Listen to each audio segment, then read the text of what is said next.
Hi everyone, here is Juraj, and this will be the grow update for the Autoflower plant called Guava. This is the grow update and also the update of the harvest, as this is the harvest day for this plant. It is the day 75, 74, something like that. And she was last 18 days, 18 hours in darkness, and basically I took her out for the chopping from this point of view.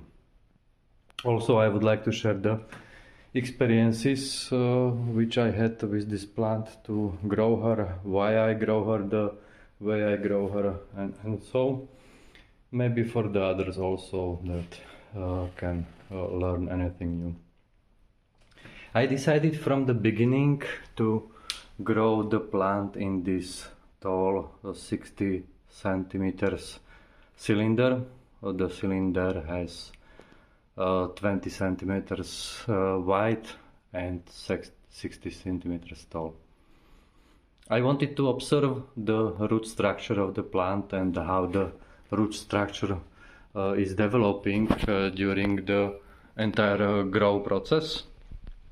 As well, what was interesting to see that in the soil from the very beginning there were the structure of the mushrooms. Several thousand mushrooms were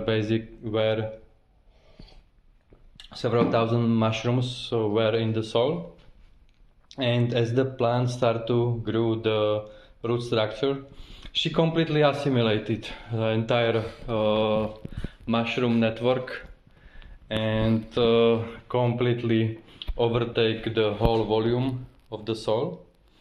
Then she had the symbiotic experience with the algae nitro, but she completely ate it away as well. And then she had the issue with the ants, because the structure in house where I live, it's old house, 100 years, so the ants went through the tent and into the root structure. So this is the third relationship of her with any other organisms, and she assimilated first two, and the ants, I guess they started to eat the sugars of the roots, but it was like 2 days ago, so that's okay because harvest day is anyway today.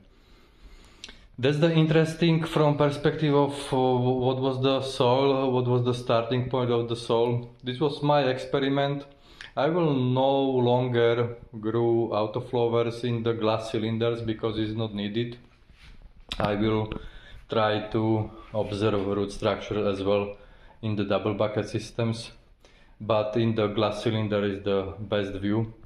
I will also make another videos with the another plants which I have in the glass cylinders where the root structures are better visible. Here the plant had no need basic to technically go like into extreme of assimilating entire soil like in other pots. At the very beginning I decided that I will top the plant because I am always topping autoflower plants. Here is the view how she is topped. She is topped twice. The side branch is topped and the main cola was cut down and topped two side branches. So altogether it is 8 colas, one little one bend into the center. I started to bend and train plant a little bit later than what I technically should, because I was not decided in which tent I will grow her, and when I made the decision it was day around 24-25, and when I started to bend her a little bit out, so she snapped in the middle. But I put it back into the wire and she completely recovered in several hours. She started to pump water back into the whole leaves. The experience when the snap happened, that the half of the leaves of the plant lost the pressure, water pressure, and when I wired those sides together, thus she recovered fantastically fast. Also, for what I learned that I will start to bend the flowers a little bit earlier, which I started with all another flowers, and I had no more this issue with the snapping of the main stem. But it can happen, so be careful when you are doing some bending outwards, that just check if you have the soft stems or not, because if they are no soft, so it's better to be careful. And also I am topping the plant after the second note, because that is day of the 14-15 maybe, and that's the best day for the topping main stem. All stems will become the main ones, and the beautiful grow of the plant basically happened. I defoliated a little and lollipopped her several times during the grow, that she will be healthy on the harvest day, which is basically in the very perfect sense, and how she developed, and the trichomes and the structures and the buds.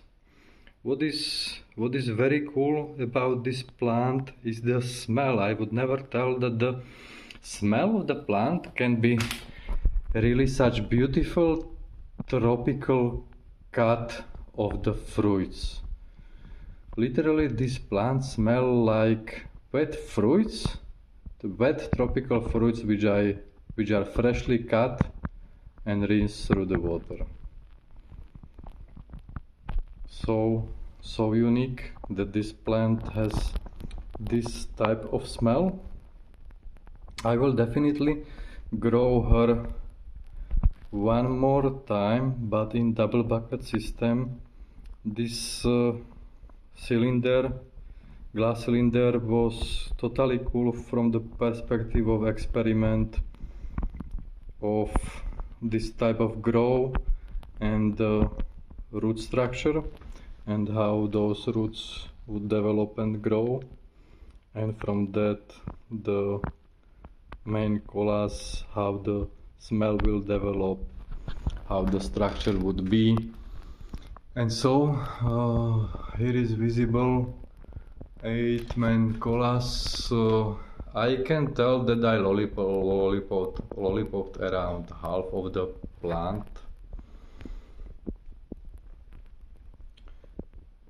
Well, I am doing lollipopping the way how I see fit, so that's maybe basically the best reason and explanation that how I'm doing it or why.